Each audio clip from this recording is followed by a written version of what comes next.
I am thankful to you for having given me this opportunity long last to say a few words on the budget. Already much has been said and I think the finance minister has come in for his share of congratulations as well as criticisms. So there is not very much to say but I should like to say a few words. The increased development expenditure and the absence of any new taxation has earned for the budget a good response even from the businessmen. I especially welcome the relief given to the middle classes by raising the exemption limit of income tax in respect of personal income. No doubt this is some relief to the middle classes, but I would request the finance minister if you could to raise this exemption limit from Rs 4,000 to Rs 6,000 as that would give substantial relief to the middle classes. I am indeed glad that the Taxation Inquiry Commission has been appointed with Dr. John Mathai as the chairman and I am sure that many of the vexed problems may be solved through this commission. At the same time, I would request the finance minister to put off the state duty bill for the present since the inquiry commission has been appointed and they may go into this question for I feel that it is not an opportune moment to put on more taxes on the people. Already, as Mr. Godgill has pointed out, there are so many taxes on the people. The people are overburdened by taxes and they are just trying to recover their stability. So, in regard to state duty, I would ask him to consider about it. My reason for asking it to be postponed is as I have said that the people are still facing economic distress and then our government is not able to offer the amenities which other countries have where the state duty exists such as free compulsory education for children, free medical aid, homes for the poor and the destitute, old age pension etc. So my humble suggestion is that this point may be considered by the Taxation Inquiry Commission. I agree that there is a brighter side of the picture and that instead of continually harping on our poverty we should also see the bright side. We are making encouraging progress towards lying the of a welfare state. With the cooperation of all the implementation of the 5-year plan, I am sure sir that we should be able to lay the foundations and fulfill the dreams of India. It is indeed encouraging to know from the finance minister that there is a tendency of lowering food prices all over the world and that the case the prices in our country too would be lowered. Regarding defense for obvious security reasons, I do not agree with my friends who say that the expenditure should be curtailed. It is not advisable to take any undue risks and slacken the defense arrangements. Indeed, defense is one of our valuable assets. Although strange to say, there seems to be adverse opinion in some quarters. I agree with that. General Karyappa once said that God and army are remembered only when there is trouble. The army consists of the most disciplined and loyal set of young men.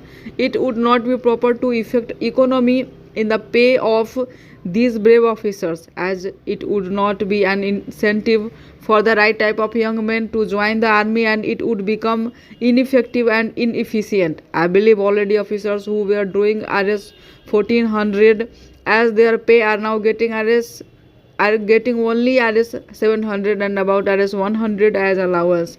That is, they are getting about half of what they were getting before. It is very hard for those officers on field duty to establish separate establishments for their families and for their children. And I would especially appeal to the finance minister to see that the family allowances may be restored to those officers who are in field duty. Economy in army could be effected in other ways. There is scope for more efficient operation of defense industries which process seems slow and by purchase policy of utilizing goods and stores indigenously manufactured.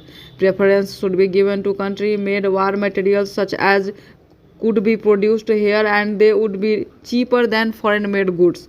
I may also suggest that the armed forces who are not on field service or under any operational commitments could be utilized for giving military training to the youths in schools and colleges which would teach discipline and loyalty. The university authorities should make military training as part of their compulsory education just as they have adopted social, domestic and political sciences. The National Cadet Corps is already inculcating military training in some universities such as Bombay and Calcutta. But if military training is made compulsory for our university students, it would go a long way. Sir, the Essential Commodities Act was passed 5 years ago, and when the minister yesterday came with an amending bill, we expected that he would give us a brief report on the working of this measure for the last few years. But unfortunately, we are kept in the dark in regard to the exact working of the act and the nature of the difficulties the minister is facing. Sir, as far as I know, many of the provisions of this enhancement have been observed more in violation by his agents at the state level. The food minister may be very earnest, may be very able, and may be very anxious to see that the various provisions of the act are implemented in the most effective manner at the state level. But unfortunately, his agents at the state level are not equally enthusiastic or equally anxious to observe the provisions of this enactment. The most important objectives of this enactment are to control the supply and distribution of commodities and to maintain a stable price level. In regard to both these aspects, I am afraid that the government has failed to raise the objectives in view. Some time past, when there was a scarcity of food grains, attempts were made to make procurement from certain wholesale merchants and from rice mills. In my own estate, I know of many instances of such procurement where, after making known that certain things had to be done and certain steps had to be taken by the merchant community, nothing was done later on by the government when they found that these very orders of the government were violated. As a result of the violations, there was a consequent rise in the prices of food grains. In respect of other commodities like iron and steel, paper, etc., we see a lot of speculative activities, but the provisions of the Act have not been brought to bear on them. Perhaps no case of prosecution was launched against those people who counterweighted the various provisions of the Act. We are interested to know in how many cases the government have taken steps to prosecute individuals who have violated the various sections of the Act. The minister said that the powers under the Act were not adequate. We sympathize with the food minister, but I want to know what action has been taken in this regard by the various state governments. In regard to the amending provision, I want to know from the minister that would be his difficulty even if minor offences are taken to courts of law. For instance, the Motor Vehicles Act deals with various offences, both major and minor, and various minor offences under the Act are taken to courts and people are prosecuted. What is the difficulty in taking these cases of a minor nature to courts of law? There, the people will have some safety that they will get a hearing, and if the offences are really offences, then they would be prosecuted. Otherwise, they will be acquitted. Here, the minister says that there should be a security deposit if there is a violation of a particular provision of the enactment. Then the executive authority will have the power either to confiscate a part of the amount of or the whole of the amount. We are clothing the executive authority with more powers. I do not grudge giving powers to the executive authority, provided they are used properly and effectively and in a most fair manner. But unfortunately, there have been discriminations apart from the ineffectiveness of the various provisions. Wherever these provisions were used, there had been discriminatory use of these provisions against a few or in favor of a few. Normally, when officers are clothed with more powers, there is large scope for corruption. I feel that it would be desirable to avoid such malpractices, and it would be desirable. I think that even for minor offences, the parties should have a chance to defend their actions.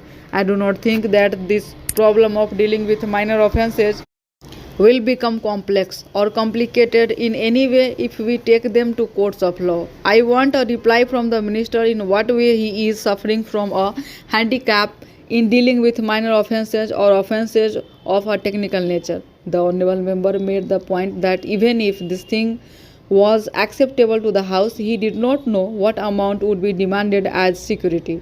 So the minister should tell us what amount is normally expected from a licensee in all cases, and what the offences are which are of a technical or minor nature, which he has in view. We are not told.